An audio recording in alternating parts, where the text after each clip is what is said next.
Bonjour et bienvenue dans Aurore raconte, les épisodes de storytelling du podcast Free Your Mind by Aurore. Partons aujourd'hui à la découverte d'un objet ordinaire au destin extraordinaire. Il s'agit des 7 émeraudes de Marlène Dietrich à la Môme Piaf et je vais maintenant te raconter leur histoire. Le seul mot qui puisse remplacer avantageusement le mot Paris, c'est le mot Piaf, se plaisait à dire l'actrice et comédienne Marlène Dietrich. Cette star internationale du music-hall connaissait bien la Môme.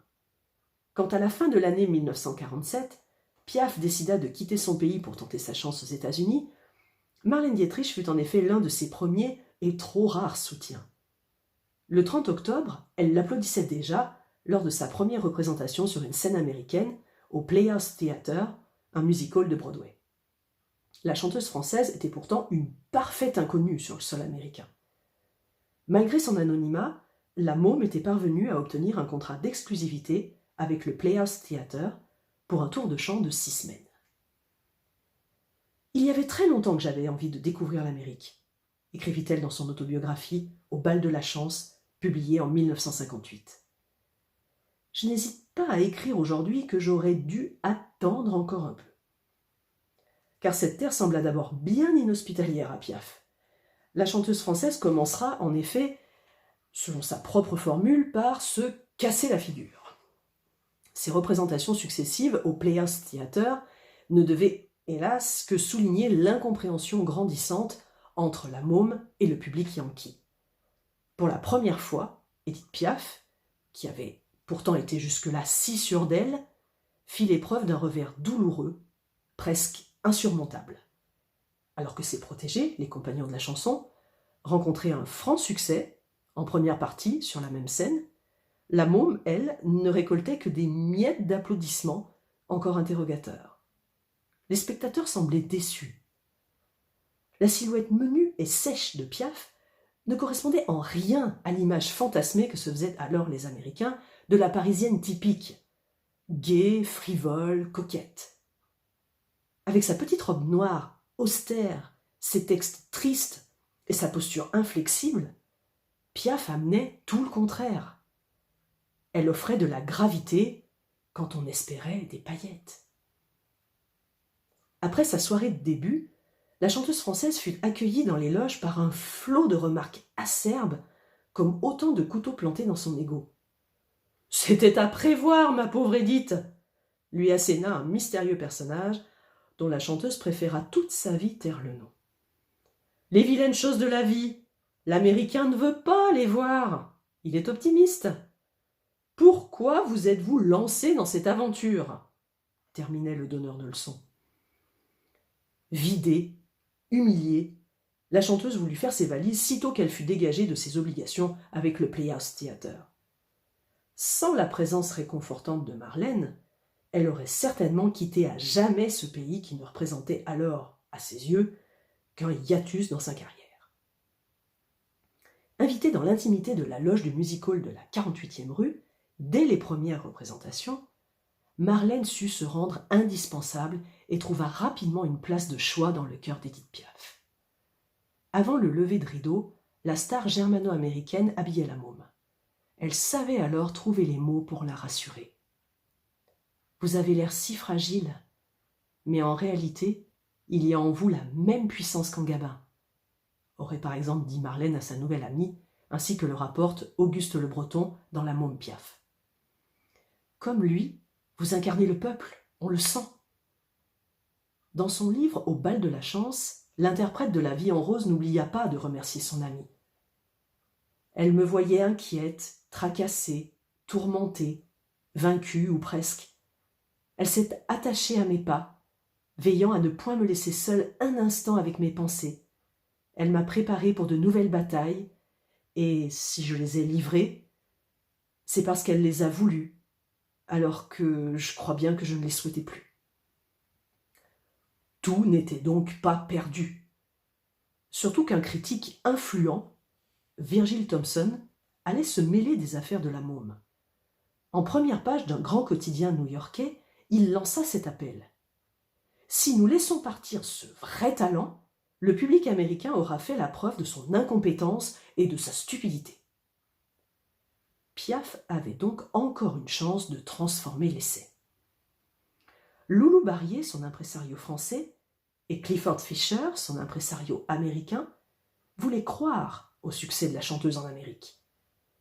Quelques ajustements étaient nécessaires, bien sûr, mais ils étaient tous les deux persuadés que, passé le moment d'étonnement, les États-Unis reconnaîtraient le talent de leur chanteuse. Loulou et Clifford se mirent donc au travail. Ils demandèrent à Edith de travailler son anglais, puis firent adapter 2 de ses chansons. Je n'en connais pas la fin, qui devint My Last Melody, et La vie en rose, traduit par la formule Take me to your heart. Pendant des semaines, Edith étudia avec le plus grand sérieux la langue de Shakespeare. Elle apprit les paroles des versions américaines de ses chansons et leur consacra de longues heures de répétition. À la fin de l'année, la petite Française, alors âgée de 32 ans, était prête à affronter à nouveau le public yankee. Il ne restait plus qu'à trouver une salle pour qu'elle se produise. Ce qui ne tarda pas. Grâce à l'opiniâtreté de ses impresarii, Piaf obtint quelques dates dans un cabaret-restaurant réputé de Manhattan, le Versailles. Le 14 janvier 1948, la diva de Paname arrachait ainsi sa revanche au continent américain. Acclamée par la salle, elle savoura les applaudissements de spectateurs aussi célèbres que talentueux. Gary Cooper, Bette Davis, Cary Grant, Greta Garbo, Josephine Baker, Orson Welles et bien sûr son amie fidèle Marlène Dietrich. Est-ce ce soir-là qu'elle lui offrit dans les coulisses bondées une croix en or sertie de 7 émeraudes? Certains le pensent, à l'instar des auteurs Albert Bensoussan et Auguste Le Breton. Les 2 femmes se virent bien dans les loges ce 14 janvier. Elles partagèrent même ensuite un dîner. Mais le biographe Robert Bellray a une autre version des faits. Selon lui, Marlène Dietrich, connue pour ses rôles dans L'Ange bleu et Morocco, aurait en réalité envoyé la croix aux émeraudes, en fait de modestes cornalines des Indes, par la poste depuis Rome avec cette simple petite note « Il faut trouver Dieu, Marlène, Rome, Noël ». La môme se trouvait alors à New York, entourée de quelques intimes. Dans La vraie Piaf, Bernard Marchois, créateur du musée Édith Piaf, rétablit sa vérité. Marlène aurait en fait donné le bijou à la môme le jour de son mariage civil avec le chanteur français Jacques Pils. Sur aucune photographie précédant cette union, on ne voit Édith avec le bijou, nous a-t-il confié. C'était le 15 septembre 1952, à l'hôtel de ville de New York, et l'Ange bleu, Marlène, était le témoin d'Édith, alors âgée de 36 ans. 5 jours plus tard, Édith et Jacques s'unissaient religieusement à l'église Saint-Vincent-de-Paul, une petite église française de la Grosse Pomme. Par une sombre matinée new-yorkaise, je me retrouvais en train de l'habiller, écrivit Marlène dans son autobiographie parue en 1984, Marlène D. En entrant dans sa chambre, je la vis assise sur son lit, nue, conformément à la coutume, poursuivait Marlène. La coutume, naturellement, était liée à la croyance qu'ainsi le bonheur ne pourrait jamais quitter le couple de jeunes mariés. Autour du cou, elle portait une chaîne avec la petite croix d'émeraude que je lui avais donnée. Elle semblait désespérée dans cette chambre d'hôtel sinistre à des milliers de kilomètres de son pays natal. Marlène lui fit enfiler une robe bleu ciel qu'elle l'avait aidé au préalable à choisir. Une photographie la montre, agenouillée, penchée sur les escarpins de la future mariée. J'étais avec elle comme une cousine de province, résuma peut-être un peu vite dans son autobiographie Marlène Dietrich. Je lui rendis les services qu'elle exigea de moi. Sans jamais comprendre son terrible besoin d'amour, je la servis bien. Elle m'appréciait. Peut-être m'aimait-elle. L'amie fidèle veilla ensuite avec le plus grand soin au bon déroulement de la cérémonie. Ginette Richet, dite Ginou, proche amie de Piaf, qui partagea son quotidien pendant près de 15 ans, a raconté que Marlène Dietrich tenait cette croix de Jean Gabin. L'acteur français la lui aurait offerte au temps de leur amour partagé, est-il écrit dans La Môme Piaf d'Auguste Le Breton, d'après les souvenirs de Ginou. L'auteur de l'ouvrage s'aventure ainsi à détailler. Marlène enleva de son cou la petite croix d'or sertie d'émeraude verte, offerte par le héros de Quai des Brumes, et que lui avait bénie le pape. Et la voix rauque de l'ange bleu, qui tapait les nerfs des mâles, de dire en l'attachant au cou de la Française: « Édith, cette croix vous portera bonheur quand vous la porterez à Paris, comme elle m'a porté bonheur quand j'étais là-bas. » Simples affabulations selon Emmanuel Bonini, auteur de Piaf, La Vérité. Dans cet ouvrage, le biographe rectifie: en aucun cas Gabin n'avait pu offrir ce bijou à Marlène, puisque l'actrice l'avait acheté à l'intention d'Édith. La bénédiction du bijou par le pape paraît ainsi être une autre ineptie. La légende la retiendra malgré tout. Quoi qu'il en soit, il semble bien que Piaf accorda certaines vertus à la croix de Marlène. La chanteuse française aimait la toucher quand elle éprouvait le soudain besoin d'être rassurée. Elle aurait même instauré le rituel de l'embrasser avant chaque levée de rideau. Dans les moments heureux, et certainement davantage dans les moments difficiles, la croix aux émeraudes se serait révélée d'un grand soutien pour la môme. Ainsi, en septembre 1957, lorsqu'elle se trouva étourdie par le choc d'une embardée dans un accident de la route, c'est encore vers cette croix que les mains d'Édith se seraient dirigées. Allongée sur la banquette arrière, visiblement ébranlée, l'interprète aurait encore trouvé la force de serrer le joyau dans sa main gauche. En 1960, pourtant, le porte-bonheur a disparu de son cou. Il a été remplacé par un autre bijou, une croix également, mais celle-ci offerte par le champion de boxe français Marcel Cerdan. Seul véritable amour d'Édith Piaf, le boxeur lui avait offert ce bijou avant de disparaître tragiquement dans un vol Paris-New York. Pour son grand retour sur scène, qui eut lieu cette année-là à l'Olympia, Édith avait changé de rituel. C'était désormais sur la croix donnée par Marcel qu'elle déposait ses lèvres. Le bijou de Marlène avait été remisé.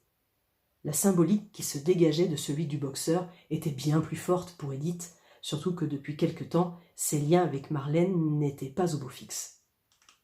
Lors de la dernière entrevue connue de ces deux mythes vivants, à l'automne 1959 ou 1960, la blonde androgyne avait donné un baiser sur la bouche à la brune, alors en représentation au cinéma Les Variétés de Melun. Ce fut le dernier, probablement.